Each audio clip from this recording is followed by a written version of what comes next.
16 दिसंबर 1971 का दिन था जब पाकिस्तान के 91,000 सोल्जर्स ने इंडिया के सामने सरेंडर किया। इस जंग में भारत सिर्फ जीता नहीं था बल्कि बांग्लादेश नाम से एक नया देश एशिया के नक्शे पर उभर कर खड़ा हुआ था। भारत की मदद से बांग्लादेश में मुजीबुर रहमान की सरकार बनी और पाकिस्तान के दो टुकड़े हो गए। लेकिन सवाल यह है कि ऐसा क्या हुआ कि 1947 में अस्तित्व में आने वाला पाकिस्तान 25 साल भी पूरे नहीं कर पाया और टूट गया। बांग्लादेश के लोग पाकिस्तान से किन बातों को लेकर इतने नाराज हो गए कि उनके खिलाफ खड़े होकर भारत का साथ देने लगे। आज इन्हीं सवालों के जवाब आपको इस वीडियो में मिलेंगे, तो वीडियो को एंड तक जरूर देखिएगा, क्योंकि अपना इतिहास नहीं जानोगे तो खुद को कैसे पहचानोगे। नमस्कार, मेरा नाम है सिद्धार्थ सिंह और आप देख रहे हैं हिस्ट्री कनेक्ट। 15 अगस्त 1947 को जब भारत पाकिस्तान का बंटवारा हुआ तो पाकिस्तान पहले से दो हिस्सों में बटा हुआ था। एक वेस्ट पाकिस्तान यानी कि आज का पाकिस्तान और दूसरा ईस्ट पाकिस्तान यानी कि आज का बांग्लादेश।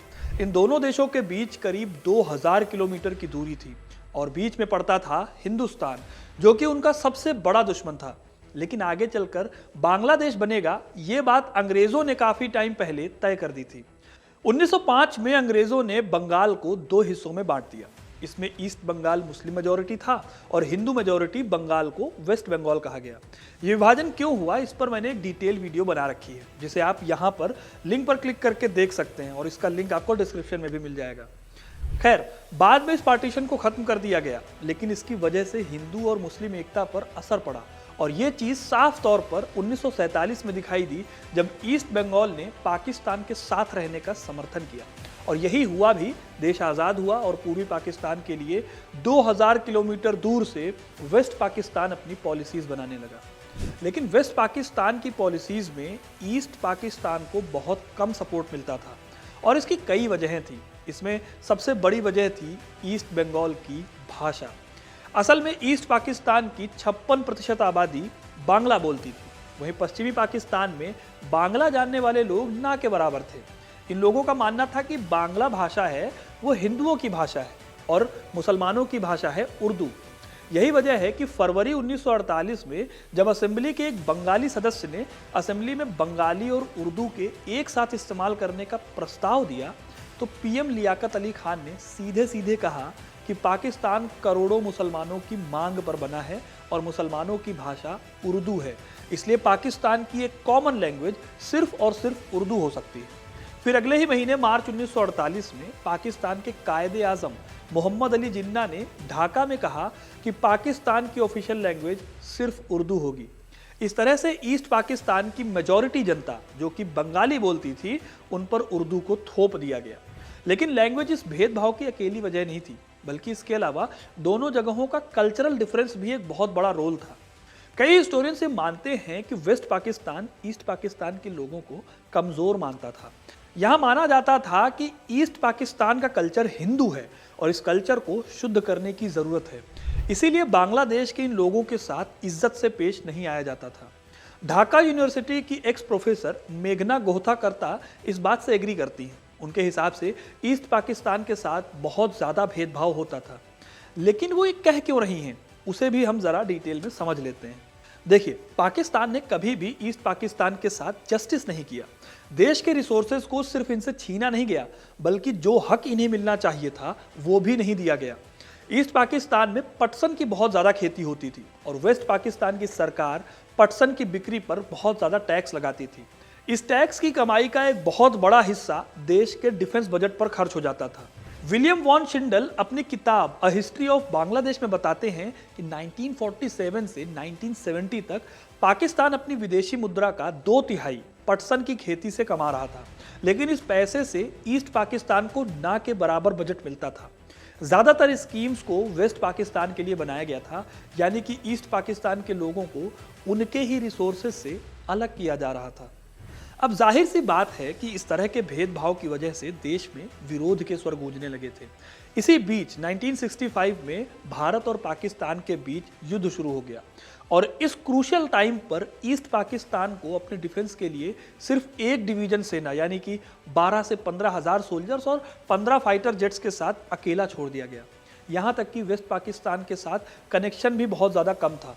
इससे ईस्ट पाकिस्तान के लोगों के मन में ये आ गया कि कि वेस्ट पाकिस्तान उनके बारे में कुछ भी नहीं सोचता है और कहीं ना कहीं वेस्ट पाकिस्तान अपने ही इंटरेस्ट में सारे काम करता है। इन सारी घटनाओं की वजह से ईस्ट पाकिस्तान की पार्टी अवामी लीग पॉपुलर होने लगी। इस पार्टी के अध्यक्ष थे शेख मुजीबुर रहमान। उन्होंने अगले ही साल 1966 में इस बारे में अपनी बात रखी। उन्होंने लाहौर में 6 सूत्रीय एजेंडा रखा, जिसमें उन्होंने ईस्ट पाकिस्तान को और भी ज़्यादा पावर्स देने की बात कही। साथ ही ये भी कहा कि ईस्ट पाकिस्तान की जनसंख्या करीब 5 करोड़ है, इसलिए देश के डिफेंस बजट में उसका भी हिस्सा पॉपुलेशन के अकॉर्डिंग होना चाहिए। लेकिन उनकी इस डिमांड को खारिज कर दिया गया और ये आरोप लगाया गया कि मुजीब भारत से मिले हुए हैं और पाकिस्तान के खिलाफ काम कर रहे हैं, एक तरह से देशद्रोह कर रहे हैं। लेकिन मुजीब बांग्लादेश के साथ खड़े थे, इसलिए यहाँ पर उनका सपोर्ट बढ़ता जा रहा था ईस्ट पाकिस्तान में। इस बात से परेशान होकर साल 1968 में पाकिस्तान के राष्ट्रपति अयूब खान द्वारा मुजीब और उनकी पार्टी के खिलाफ अगरतला षड्यंत्र केस के तहत एक मुकदमा दर्ज कराया गया। इनके खिलाफ देशद्रोह का आरोप लगाया गया और कहा गया कि मुजीब भारत सरकार के साथ मिलकर ईस्ट पाकिस्तान को तोड़ने की साजिश कर रहे हैं। अब अयूब खान को लगा था कि इससे शेख मुजीबुर रहमान की साख को नुकसान पहुंचेगा, लेकिन हुआ इसका ठीक उल्टा। इस मामले में न केवल पूर्वी पाकिस्तान में उनके समर्थन में आवाज बुलंद हुई, बल्कि वो ईस्ट पाकिस्तान के सबसे बड़े और सबसे पॉपुलर नेता बनकर उभरे। लोगों ने उन्हें बंग बंधु यानी कि बंगाल के भाई या फिर दोस्त कहना शुरू कर दिया। फिर आया बांग्लादेश की पॉलिटिक्स का टर्निंग पॉइंट यानी कि 1970, जब यहाँ पर चुनाव हुए। इस चुनाव में मुजीब की आवामी लीग पार्टी ने पूर्वी पाकिस्तान की 162 सीटों में से 160 सीटों पर जीत दर्ज की, लेकिन फिर भी उन्हें सरकार बनाने का मौका नहीं दिया गया।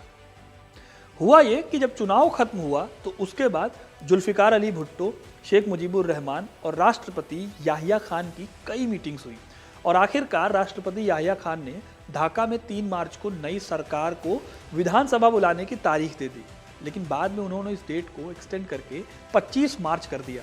शेख मुजीब को समझ आ गया था कि कुछ बड़ा होने वाला है, इसलिए उन्होंने 7 मार्च को यह ऐलान किया कि ईस्ट पाकिस्तान के लोगों को किसी भी सिचुएशन के लिए तैयार रहना होगा। पाकिस्तान के अब इस हिस्से में टेंशन का माहौल हो गया था और फिर वही हुआ जिसका डर था और जो आज एक इतिहास है। जब 25 मार्च का दिन आया तो ईस्ट पाकिस्तान में विधानसभा तो नहीं बुलाई गई, लेकिन उसकी जगह पर आर्मी का ऑपरेशन सर्च लाइट शुरू कर दिया गया।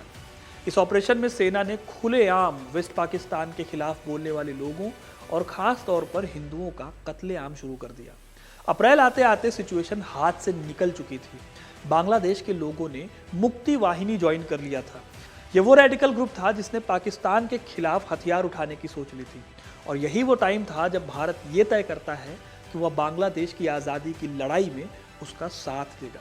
हालांकि कई लोग आज भी ये मानते हैं कि भारत काफ़ी पहले से इस मुहिम में शामिल हो गया था और 1970 के चुनाव में भारत ने ही मुजीब की मदद की थी चुनाव को जीतने में। फिर भारत ने मुक्ति वाहिनी सेना के साथ मिलकर 1971 की जंग लड़ी। कहा जाता है कि मुक्ति वाहिनी को ट्रेनिंग देने का काम इंडियन आर्मी ने किया था। इधर पाकिस्तानी आर्मी का नरसंहार बढ़ता जा रहा था। बांग्लादेश क्लेम करता है कि पाकिस्तानी सेना ने कथित तौर पर 30 लाख लोग मारे गए थे। यही नहीं, लाखों महिलाओं के साथ किया गया और बच्चों तक को नहीं छोड़ा गया। फिर 1971 की दिसंबर 3 को भारत और पाकिस्तान के बीच जंग शुरू हुई और इस जंग का नतीजा बांग्लादेश की आज़ादी के साथ निकला। तो दोस्तों, ये थी कहानी उन 24 सालों की जिसने पाकिस्तान को 2 टुकड़ों में तोड़ दिया। अब आपको पाकिस्तान से बांग्लादेश के अलग होने में कौन सी वजह सबसे बड़ी वजह लगती है, हमें कमेंट करके ज़रूर बताइएगा। वीडियो को लाइक और शेयर करना ना भूलें और ऐसी तमाम इंटरेस्टिंग कहानियों के लिए हिस्ट्री कनेक्ट को सब्सक्राइब ज़रूर करें। धन्यवाद।